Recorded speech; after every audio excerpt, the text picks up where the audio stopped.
So James Cameron is back with his follow-up to the 2009 top box office grossing film of all time, Avatar. This time we've got Avatar, The Way of the Water, or WOW, right? Isn't that what it is? Way of Water, WOW. Anyway, let's talk about this. Whether you should see it, whether you shouldn't see it, what you think, what I think. This will be short, pretty brief, because we'll get into it in a second. But first, if you haven't subscribed to this channel, and you like talking about movies, listening to people talk about movies and people collecting movies and home media and 4K and all that good stuff and ranting about stuff here and there, feel free to hit that subscribe button along with the notification bell so you know when I put up new content. To those of you who are still here, who stick with me, I appreciate y'all. Thank you so much. Good having you. Let's get into it. All right, so Avatar: Way of the Water. I'm not a huge fan. I was not a huge fan of the original Avatar. So I think for what it was in 2009, obviously it was a visual spectacular. And at that particular point in time, when it comes to CGI and creating film of such, then James Cameron certainly did his thing. And James Cameron is a very well-respected filmmaker by me as far as his technical prowess and what he does and his commitment to film and to storytelling in general. The Avatar movie, I thought was, I'll say this, it was better than the second one, and we'll get into that in a minute. But it's a tried and true storyline, the industrial complex, corporate, taking and imperialism and decimating indigenous populations and around the world, and all that whole thing, that whole story, the corporate bad guys and, the little people. That story's been done a billion times, right? And, it's not a bad thing. That's the way Hollywood works. There are only a certain amount of storylines that get regurgitated over and over and over again. But the first one worked for me as far as the story goes. You've got everything, you're learning all these things. So first you got Sully, who is transitioning into that world and how he transitions into that world, and him coming, going in on one mission, under the premise of something else, and then starting to, become one with the people and fall in love and all that stuff, right? So there's that's your basic storyline, and it kind of worked. Now, again, I wasn't a huge fan of it. I thought it was a little too preachy and a little too obvious, but it looked fantastic, and it's hard to deny that. Crazy enough, I've never owned it. I don't own one single copy of Avatar, and I'm not somebody who would own it or watch it over and over again. Now let's get to Avatar: Way of the Water. Avatar: Way of Water reminds me of, if I could summarize this, it reminds me of some theme park thing that you'd go into, like a planetarium or some, like one of these visual, like a video movie, some sort of theater or something where you get tickets and you're going in there specifically to watch like some visual presentation that's been done on this crazy, whatever screen. And it's revolutionary and it's doing something that you haven't seen before. And it's a big visual spectacular, either the ocean or space, or it felt like one of those, right? And that's essentially what it is. It's 3 hours worth of that. And usually those presentations, those theme park type theater, whatever you call them, planetarium projection things, those they don't have story. They're not big on script or anything like that. They're kind of just taking you from here to there and they're showing you stuff. That's exactly what Avatar: Way of the Water is. So do I think somebody should go see it? If you haven't seen it and you're watching this, I most definitely think you should see it. I think you should see it in theater. I'll go further than that. So even though there's not much story here, the only reason to see this is to see it in the theater, right? And interestingly enough, unlike the original Avatar, this one I probably will pick up in 4K once that is done. I'm sure it'll be done fantastic.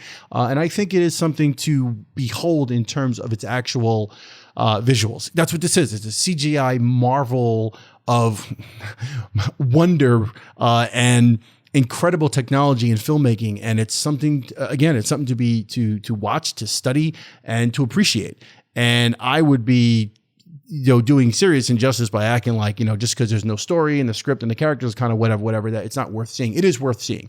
But that brings me to the problems with this film. The problems are the story, the plot. I mean, there's just so much wrong here. Like, I'm not an Avatar fanatic, but the whole Sully thing and his family, he's the king of the Omakaya, I guess it's Omakaya, right? The Na'vi, the people. And he decides that he's going to be chased, so he decides to leave. It just seemed really weird that the head guy, this tribe of people based on strength and all this other stuff, like he would decide to just take off, right? I'm going to leave and I'm going to go somewhere else. It almost seems like plot inspiration for them to write a way to get to the water. Like, oh, we got to figure out a way to get him and the family to go so we can get the whole movie in the water and do all this visual stuff. So how do we get him there? Well, we'll make him leave and go. Well, how do we make him leave? Oh, we'll figure something out, right? So for me, that's like one of the bigger issues. And there's a billion other plot points and a billion other things that go wrong here. As far as the kids, the teenagers, and everyone's written kind of like the same, there's nothing new here. That one character, Spider, I just was almost distracted by just because I don't understand what he was doing or not doing or supposed to be doing. Is he good? Is he bad? What was his motivation? Sometimes, it just didn't make a whole heck of a lot of sense. And I thought that there were moments in this film, there was probably an hour, maybe an hour and a half of this film that were strictly about, hey, look what we did.